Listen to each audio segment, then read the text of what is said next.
पंडित सुंदरलाल शर्मा मुक्त विश्वविद्यालय छत्तीसगढ़ द्वारा कार्यक्रम उच्च शिक्षा आपके द्वार अरपा रेडियो बिलासपुर द्वारा प्रसारित। अरपा रेडियो पर प्रसारित पंडित सुंदरलाल शर्मा मुक्त विश्वविद्यालय छत्तीसगढ़ के कार्यक्रम उच्च शिक्षा आपके द्वार में सुनिए मनोविज्ञान विभाग के विभागाध्यक्ष डॉक्टर रूपेंद्र राव का व्याख्यान।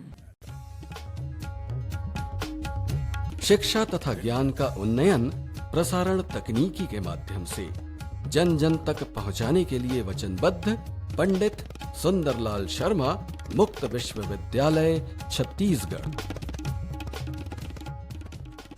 प्रिय विद्यार्थियों, मैं डॉक्टर रूपेंद्र राव, मनोविज्ञान विभाग, पंडित सुंदरलाल शर्मा मुक्त विश्वविद्यालय।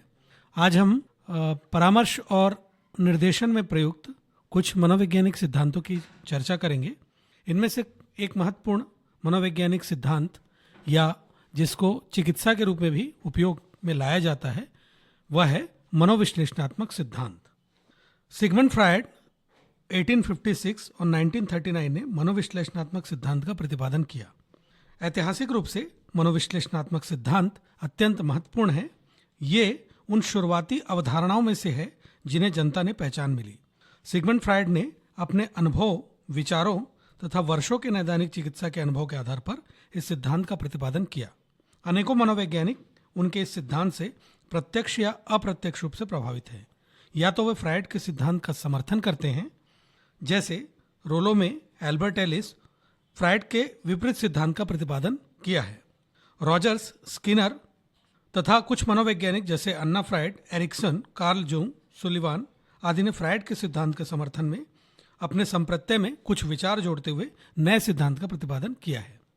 मन के स्तर। फ्रायड के अनुसार मानव प्रकृति को उनके मन के 3 स्तरों के आधार पर समझा जा सकता है। ये 3 स्तर है चेतन, अर्धचेतन और अचेतन। चेतन, कॉन्शियस से तात्पर्य मन के उस भाग से है जिसका संबंध वर्तमान से होता है, अर्थात इसमें बाहरी वातावरण से संबंधित तात्कालिक अनुभूतियां व संवेदनाएं होती हैं जो इस समय व्यक्ति के मन में चल रही हैं। अर्धचेतन या सबकॉन्शियस, यह चेतन व अचेतन के मध्य का भाग है, अर्थात न तो पूर्णतः चेतन होता है और न ही पूर्णतः अचेतन।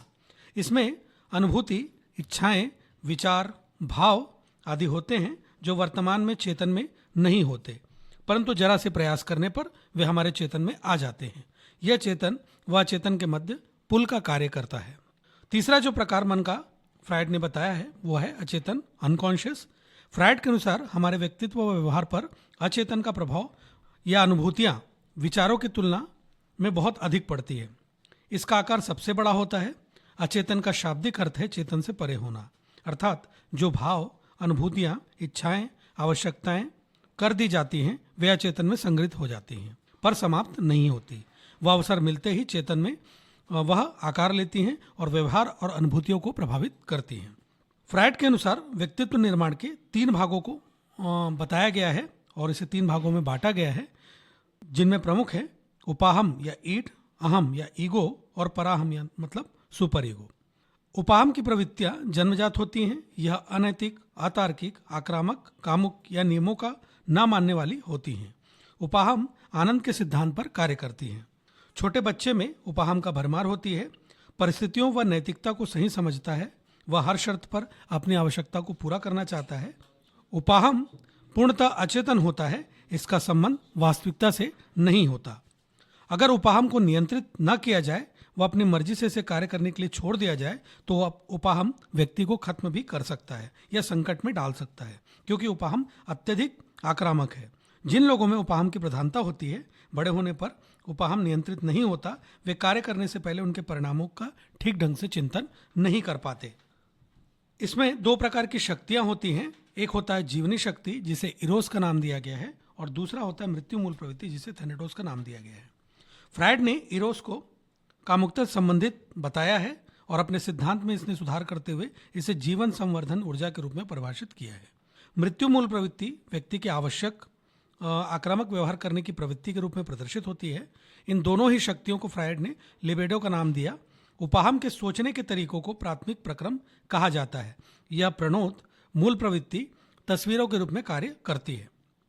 एक अन्य महत्वपूर्ण स्तर जो फ्रायड ने व्यक्तित्व निर्माण के लिए महत्वपूर्ण माना है वो होता है अहम या ईगो का स्तर। बच्चा जब जन्म के बाद पूर्णतः उपाहम के दौरान अधीन होता है तो वह अपनी हर इच्छा की पूर्ति चाहता है, पर सामाजिक व नैतिक मूल्यों के कारण उसकी हर इच्छा की पूर्ति नहीं हो पाती, जिससे तनाव या निराशा उत्पन्न होती है। धीरे धीरे बालक का संबंध वास्तविकता से स्थापित होता है। इस प्रकार बालक अहम का विकास प्रारंभ होता है। वास्तविकता के सिद्धांत पर यह कार्य करता है। अहम को सोचने के तरीकों का द्वितीय प्रक्रम भी कहा जाता है। यह तार्किक तरीका है जो कि परिस्थितियों द्वारा विकसित होता है। एक स्वस्थ व्यक्तित्व के लिए अहम का मजबूत होना बहुत आवश्यक है। तीसरा जो महत्वपूर्ण स्तर फ्रायड ने व्यक्तित्व के निर्माण के लिए बताया है वह होता है पराहम या सुपर ईगो। पराहम को व्यक्तित्व की नैतिक शाखा के रूप में माना गया है।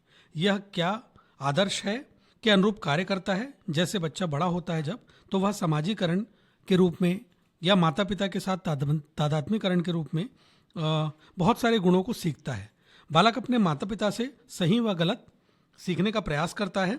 माता पिता व समाज के नियमों व शिक्षाओं के अनुसार कार्य करने पर बालक को धनात्मक पुनर्बलन अर्थात प्यार या प्रशंसा मिलती है। नियमों के उल्लंघन से सजा भी मिलती है, जिससे बालक में अपराध का भाव उत्पन्न होता है। इस प्रकार धीरे धीरे बालक में पराहम का विकास होता जाता है। पराहम भी उपाहम की तरह अवास्तविक होता है। यह वास्तविकता का ख्याल नहीं रखता। पराहम अहम को नैतिक आदर्शों की पूर्णता के लिए बाध्य करता है। पराहम इस बात पर का ख्याल नहीं करता कि अहम को वातावरण में उपस्थित किन किन परेशानियों का सामना करना पड़ेगा। अब कुछ विकास की अवस्थाओं की चर्चा यहाँ सिगमंड फ्रायड करते हैं। उन्होंने मनोलैंगिक विकास के सिद्धांत भी कहा जाता है। इसके अनुसार बच्चों के जन्म से ही यह उपस्थित होता है और विभिन्न अवस्थाओं से होकर गुजरता है।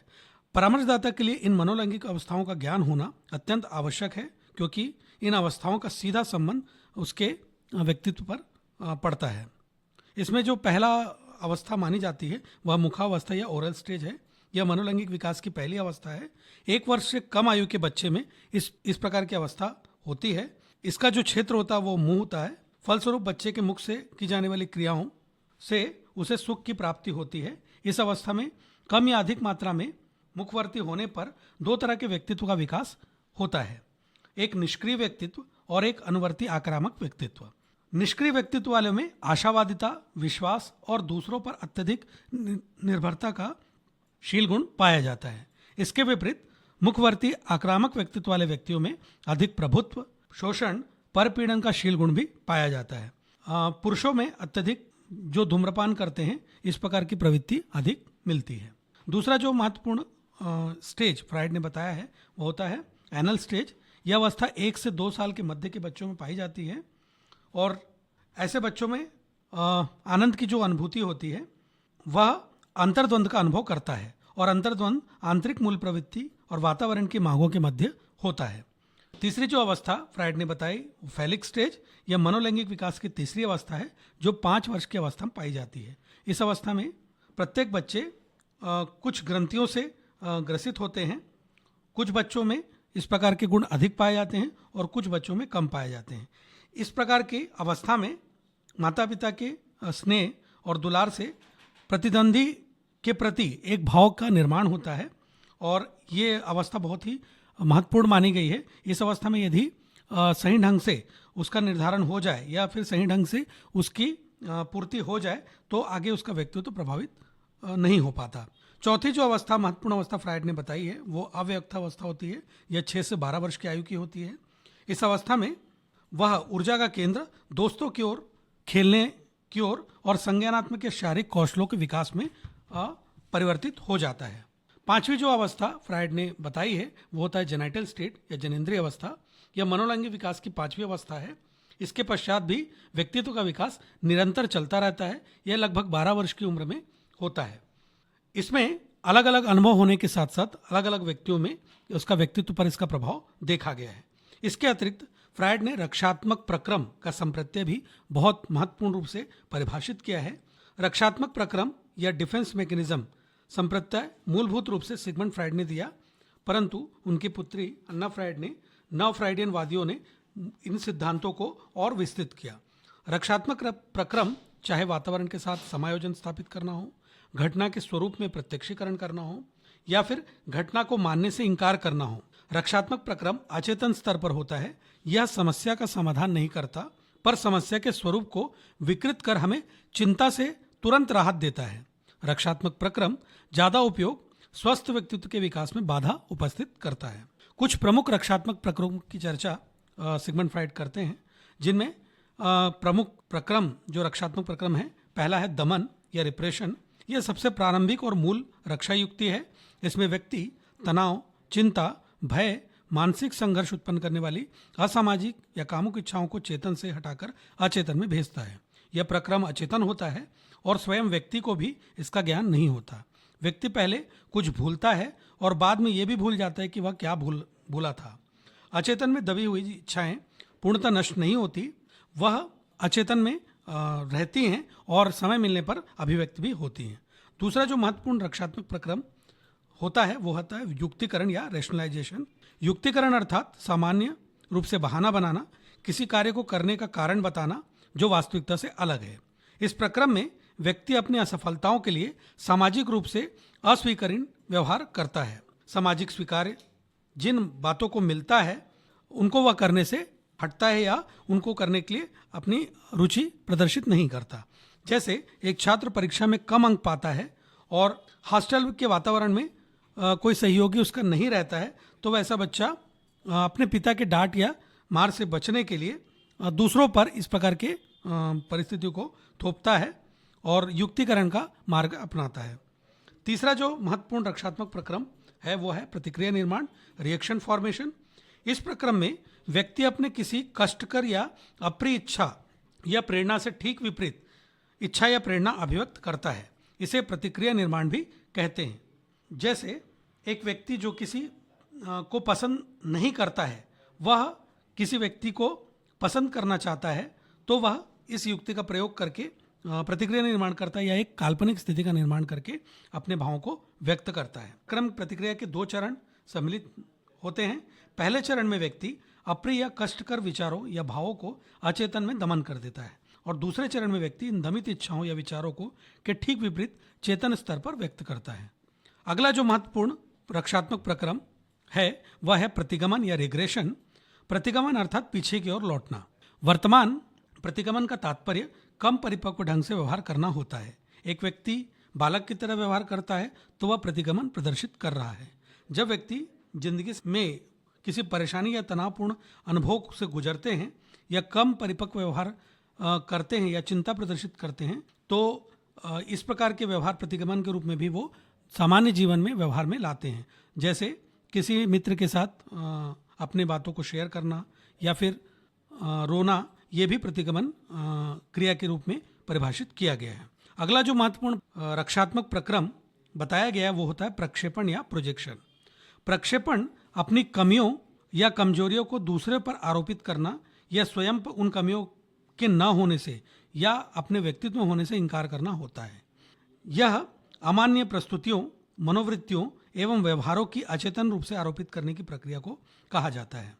जैसे एक छात्र यदि परीक्षा में फेल हो जाता है तो पेपर बनाने वाले को, कॉपी जांचने वाले को या फिर अध्यापक के न पढ़ाने को अपनी असफलता का कारण बता सकता है। अगला जो रक्षात्मक प्रक्रम है वह होता है विस्थापन या डिस्प्लेसमेंट।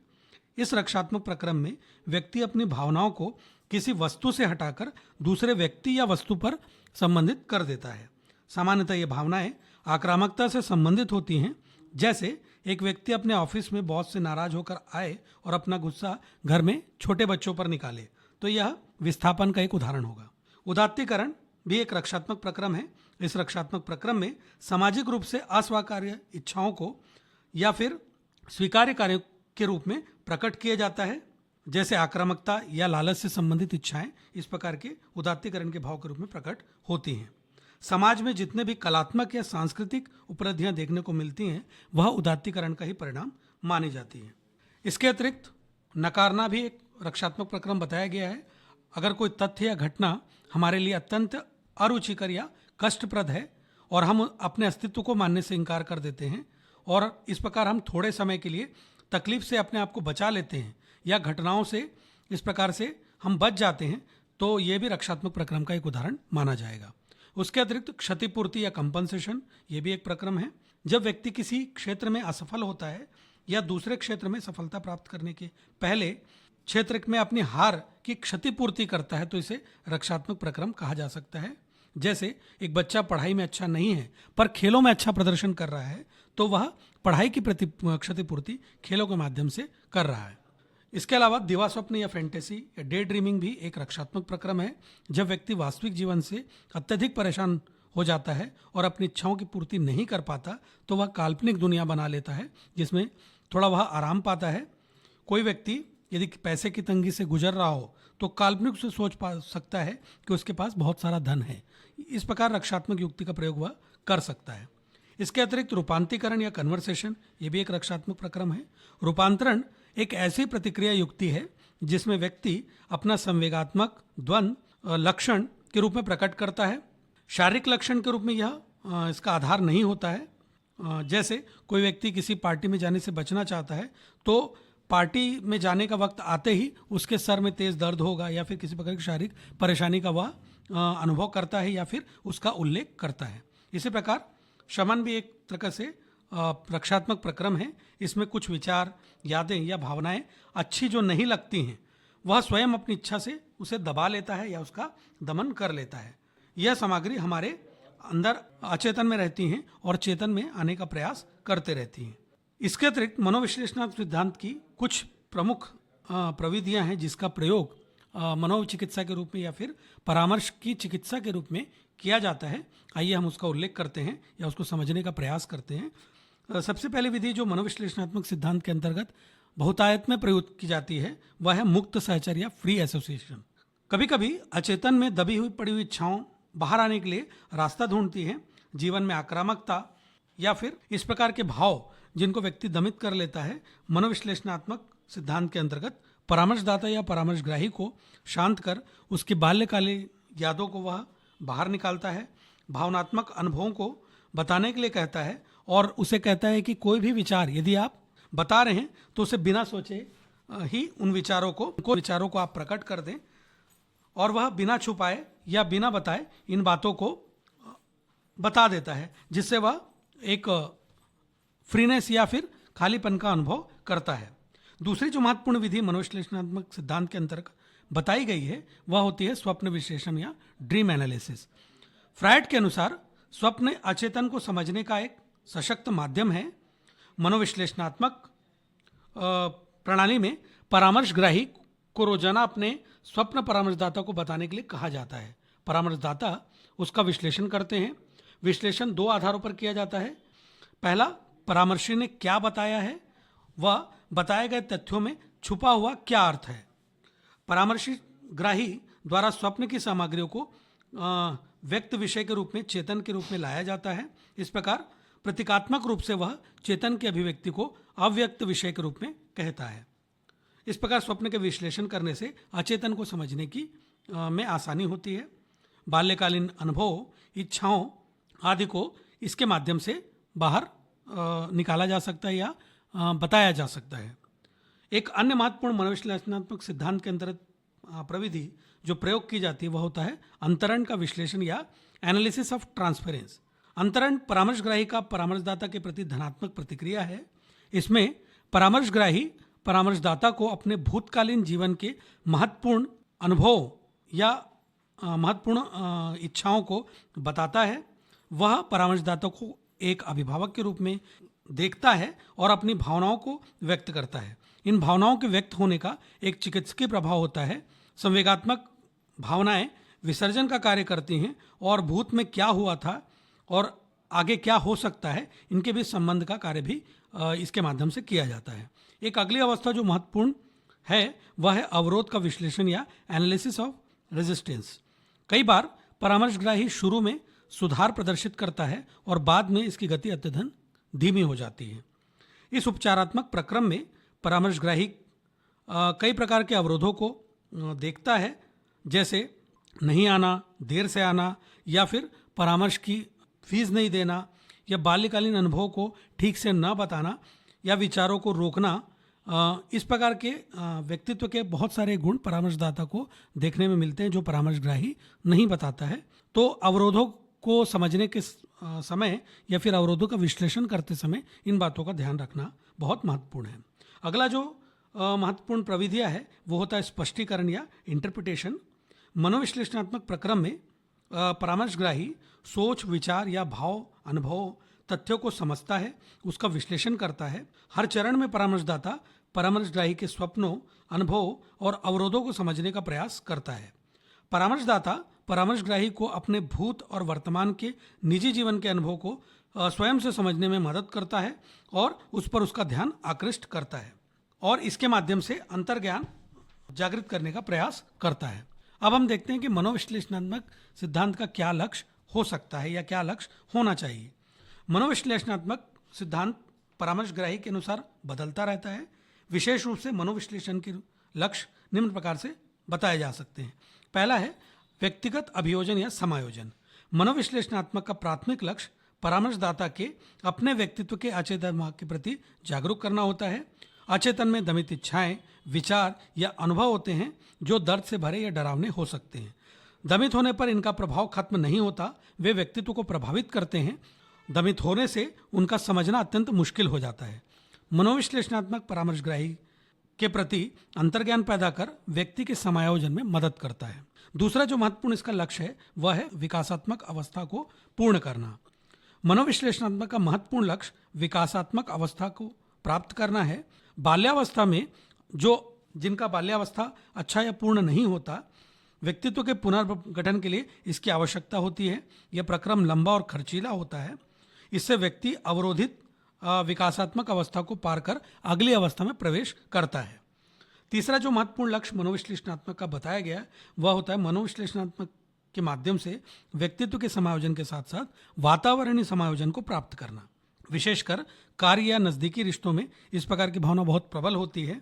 अहम के कार्य इस प्रकार मजबूत बनाना और व्यक्ति को प्रत्यक्षीकरण या वास्तविक परिस्थिति के आकलन करने के लिए सक्षम बनाना भी मनोविश्लेषणात्मक कार्य का उद्देश्य है। इस समय परामर्शदाता की क्या भूमिका होती है, थोड़ा सा इसको भी जानने का हम प्रयास करते हैं। परामर्शदाता इस समय सौहार्दपूर्ण वातावरण का निर्माण कर परामर्शग्राही को अपने को अभिव्यक्त करने के लिए प्रेरित करता है। विशेषकर बाल्यकालीन अनुभव को जब परामर्शग्राही अपने अनुभव से बताता है तब परामर्शदाता केवल उसको सुनता है और उसके बाल्यकालीन अनुभव को बताने के लिए प्रेरित करता है। परामर्शदाता इन बाल्यकालीन अनुभव, भूतकालीन अनुभूतियों का विश्लेषण करता है और इसके माध्यम से अंतर्ज्ञान पैदा करने की कोशिश करता है। यहाँ परामर्शदाता सक्रिय और असक्रिय दोनों तरह की भूमिकाएं निभाता है। परामर्शग्राही के लिए विश्लेषण का कार्य करता है, प्रविधियों का मूल्यांकन करता है। इनमें कई प्रविधियां जैसे प्रक्षेपण प्रविधियां, projective test, ink blot test का भी वह इस्तेमाल करता है और मूल्यांकन के इस दौरान परामर्शग्राही को समस्या के अनुसार वर्गीकृत कर उसके आगे उपचार की योजना भी परामर्शदाता बनाता है। इसकी कुछ विशेषताएं हैं जो बताई गई हैं। पहली जो इसकी विशेषता है, यह अचेतन मन के मानव व्यवहार को महत्वपूर्ण ढंग से प्रभाव डालता है। फिर इस विधि के बाद द्वारा मनोविश्लेषणात्मक यंत्रों को आधार प्रदान किया जा सकता है, जैसे रोशा परीक्षण या इस प्रकार के प्रोजेक्टिव टेस्ट के माध्यम से मनोविश्लेषणात्मक पद्धति का लाभ बहुत मिलता है या देखा गया है।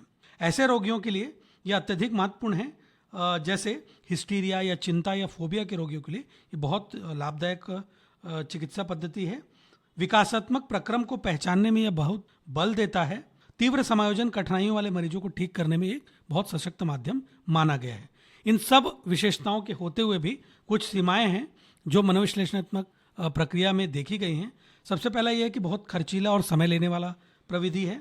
इसमें बहुत प्रशिक्षण की आवश्यकता पड़ती है। परामर्शदाता को बहुत प्रशिक्षित होना आवश्यक है। दूसरा, यह सभी व्यक्तियों के साथ नहीं किया जा सकता। फिर इस विधि का नैदानिक मनोवैज्ञानिकों द्वारा प्रयोग अधिक किया जाता है। समायोजन से संबंधित कठिनाइयों से जुड़ी होने के कारण सामान्य परिस्थितियों में इसका उपयोग संभव नहीं है। इन सब विशेषताओं या सीमाओं के पश्चात भी यह बहुत ही प्रचलित और सकारात्मक विधि मानी जाती है, जिसमें पर्याप्त प्रशिक्षण के साथ साथ परामर्शदाता या फिर मनोचिकित्सक इन विधियों का प्रयोग कर सकता है। बहुत बहुत धन्यवाद। आलोकित पथ के अनुगामी अमृत कलश तुम्हारा है। विश्व पटल पर ज्ञान की गंगा बहे, ये लक्ष्य हमारा है, बहे ये लक्ष्य हमारा